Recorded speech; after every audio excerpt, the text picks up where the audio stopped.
आज की वीडियो में हम बात करेंगे कि जो हमारे बिजनेसेस हैं, ये कारोबार हैं, एसी टेक्नीशियन का कारोबार हो या कोई भी और ही कारोबार होता है, तो वो नाकाम क्यों हो जाते हैं, फेल क्यों हो जाते हैं। तो सबसे पहले तो हम आपको ये बताते चलें कि पाकिस्तान के अंदर जो स्टडी की गई है उसके मुताबिक 80% कारोबार अपने पहले साल में ही नाकाम होके फ्लॉप हो जाते हैं। और जो उनके जो ऑनर्स होते हैं वो कोई ना कोई नई नौकरी ढूंढ रहे होते हैं, तो या फिर वो घर बैठे अगली किसी और कारोबार में नाकाम होने का इंतज़ार कर रहे होते हैं। तो आज की वीडियो में हम थोड़ा सा इस बारे में बात करेंगे। तो हमने ये इन्वायरमेंट भी चेंज किया, हम थोड़ा सा बाहर निकले हैं ताकि अब थोड़ा सा आपको इंटरेस्ट आए इसके वीडियो में जो बात करने में थोड़ा, क्योंकि जब बंदा रोड पर निकलता है ना तो बंदे पे ज़रा फोकस सारा बंदे का अपना उस बात पे होता है। तो इसलिए ये थोड़ा सा माहौल बनाया है ताकि आपको इस बात में थोड़ा सा आपको इंटरेस्ट आए हो, तो आप फोकस करें इस बात, समझे इस बात को कि कारोबार क्यों फेल होते हैं।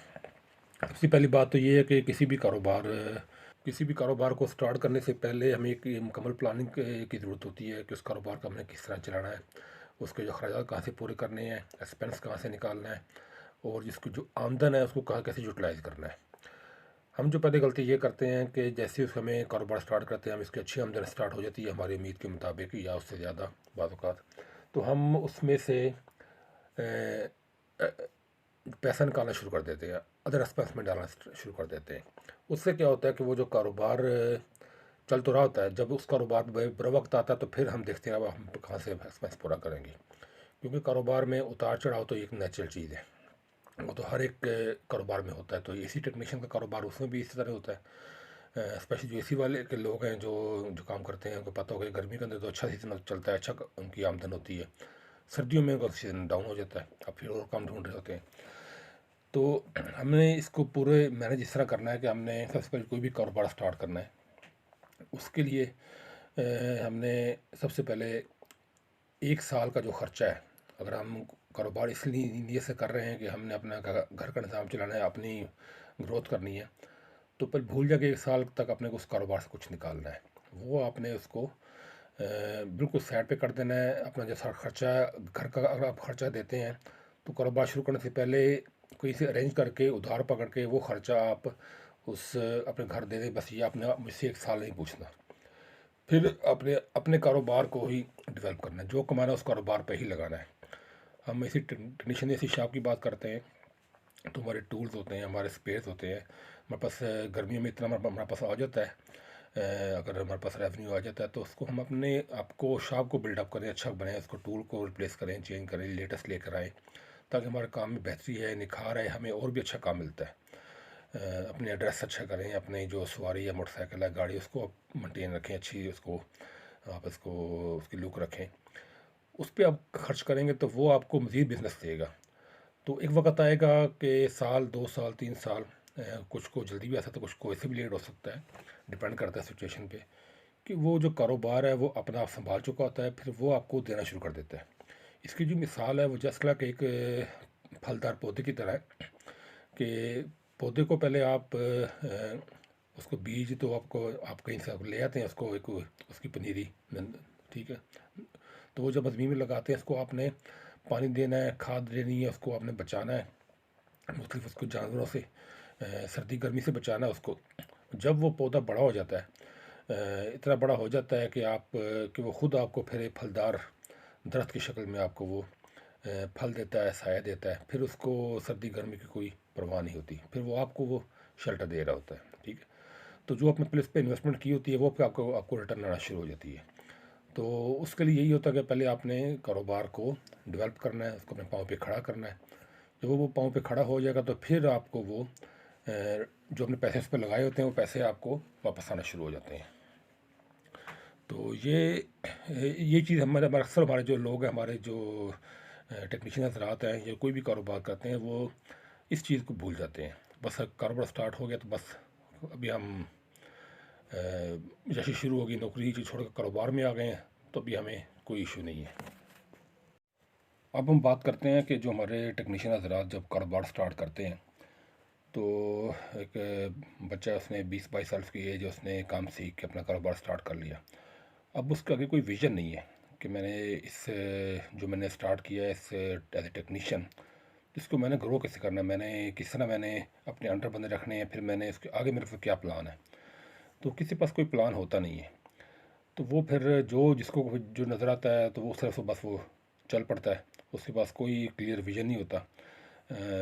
बेहर के उसकी वजह ये है कि हमारे मुल्क के अंदर कोई भी के कारोबार के लिए बाकायदा ट्रेनिंग देने के लिए कोई ऐसा निज़ाम है ही नहीं है, कोई ऐसा इदारा नहीं है कि जहाँ पर हम किसी कारोबार की लोगों को ट्रेनिंग दे सकें। इवन के जो MBA जिसका नाम ही मास्टर ऑफ बिजनेस एडमिनिस्ट्रेशन है डिग्री का, उसमें भी लोग MBA करने के बाद कोई नौकरी ढूंढ रहे होते हैं, मेरे कि वो एक कारोबार सिखाने की एक डिग्री होती है। बहरहाल हम बात करते हैं अपने टेक्नीशियन हजरात की, या जो हमारे टेक्निकल पर्सन हैं, कि वो जब काम स्टार्ट करते हैं तो उनका कोई विज़न नहीं है। मैक्सिमम ये होता है ठीक है यहाँ से मैं काम सीखूंगा और मैं बाहर चल जाऊँगा, वहाँ जाकर पैसे अच्छे पैसे, वहाँ भी ये काम कर रहे होते हैं। फिर वहाँ जब बूढ़े हो जाते हैं वापस आ गए, फिर उनको पास ना वो काम करने के काबिल रहते हैं, तो ना फिर उनके पास कोई और स्किल होती है कि जिसकी वजह से वो उस एज में कोई काम कर सके। मेरे आज के दौर में बंदे के पास 60 साल के बाद भी बंदे के पास काम करने की गुंजाइश होती है, उसके पास ज़रूरत पड़ती है कि वो काम करे और वो अर्निंग करे। हम तो यहाँ पर 50 के बाद फारिग हो जाते हैं, हमारे पास कुछ करने को नहीं होता, ना कुछ कर सकते हैं। एज लिमिट होती है, उम्र का हिसाब होता है। तो इस हवाले से मैं ये बात करूँगा कि अपने आप को एक मास्टर प्लान लेके चलें। आप टेक्नीशियन हैं, आज आपने एज ए टेक्नीशियन काम स्टार्ट की जाए, आपके पास प्लान हो कि मैंने 5 साल 6 साल 7 साल ये काम करना है, उसके बाद मैंने अपने वर्कशॉप अपने अंडर बंदे रखने, मैंने जो मेरे अंडर जिनको मैं लुक आफ्टर, जिनको मैं सुपरवाइज़ करूँगा, सिर्फ बताऊँगा, गाइड करूँगा, काम वो करेंगे, ठीक है। उसके बाद जब आपका विजन आपका होगा, फिर आपके पास वो बंदे आपके पास होंगे, तो फिर उनको आप सुपरवाइज़ करेंगे। तो आपकी एक वर्कशॉप 2 वर्कशॉप, इसको इसमें इस तरह बिजनेस एक्सपेंड होता है, ठीक है। फिर आपको इसके लिए आपको ज़्यादा स्किल चाहिए, आपको उस तरह एजुकेशन चाहिए, मैनेजमेंट स्किल चाहिए आपको, वो आपको ऐसा आप गेन करेंगे, तब आपको जाके वो उस चीज़ को आप मैनेज कर सकेंगे। उसके बाद फिर अगला स्टेप होता है कि ठीक है यार, अब मैंने काम कर लिया, अब मैं बहुत, अब मैं इतना पैसा मेरे पास आ गया है कि अब मैं एक स्पेयर पार्ट की शॉप खोल के बैठ जाऊँ, एक हेल्पर रख लूँ, बाकी मैं शॉप खोल के बैठ जाता हूँ, मुझसे काम नहीं कर होता, क्योंकि काम प्रैक्टिकल हमारा फिजिकल काम होता है, हैवी काम होता है। इसकी भी एज लिमिट है, 30-35 साल के बाद आप एक्टिवली वो काम नहीं कर सकते, जब जो जो आप 20-25 साल की एज में आप काम कर सकते हैं। तो फिर आपको अपनी थोड़ा सा रोल एंड टास्क चेंज करना पड़ता है, आपको थोड़ा सा अप लेवल पे जाना पड़ता है, सुपरवाइजरी मोड में, या जहाँ पर बैठ के बस आप स्पेयर पार्ट की शॉप खोल के बैठ जाते हैं। उससे फिर अगला स्टेप जो होता है, अगर इतना सरमाया होता है तो आप अपने एक फैक्ट्री बनाते हैं, जैसे जहाँ अंदर वर्कर रखते हैं, जो जहाँ पर एक कंडीशनिंग रेफ्रिजरेटर की आप कह लें उनकी मैन्युफैक्चरिंग है, असम्बलिंग है, वो एक स्टेप आ जाता है। तो ये हमारे इस काम के अंदर एक पीक होती है। इसके पहले आप कोई भी आपकी सेल शॉप बना सकते हैं, नए अप्लाइंसेस की, फ्रिज AC की, वॉशिंग मशीन की, होम अप्लाइंसेस की, वो एक हमारा एक बिज़नेस हो सकता है।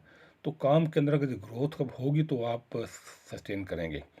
टेक्नीशियन है, टेक्नीशियन सारी उम्र टेक्नीशियन नहीं रह सकता, ना वो सारी उम्र ये हाथ से काम कर सकता है, उसकी एक लाइफ होती है। मेरे सामने आज की एज में, आज की जो हमारी जनरेशन है, तो 30 से 35 साल एक लिमिट हद है, इसके बाद वो हाथ से काम जगह जगह जाके ऑन द स्पॉट नहीं कर सकता वो, ठीक है। वर्कशॉप बैठा है, उसके अंदर लड़के हैं, वो सामान इक्विपमेंट ले आते उठा के, वो वर्कशॉप में कर देगा। उस जगह फिट AC है, इसी बात का मुझे फिट करना है, उसको लगाना है, तो वो एक लिमिटेशन उसकी होती है ना। तो ये चीज़ें आपको थोड़ी सी क्लियर होनी चाहिए। तो इंशाल्लाह मैं, वीडियो थोड़ी लंबी हो जाती है, तो आज की वीडियो में इतना ही काफ़ी है। तो इंशाल्लाह अगली वीडियो में हम इसी हवाले से कुछ और टॉपिक लेके आएंगे। तो दुआ में याद रखिएगा। अल्लाह हाफिज़।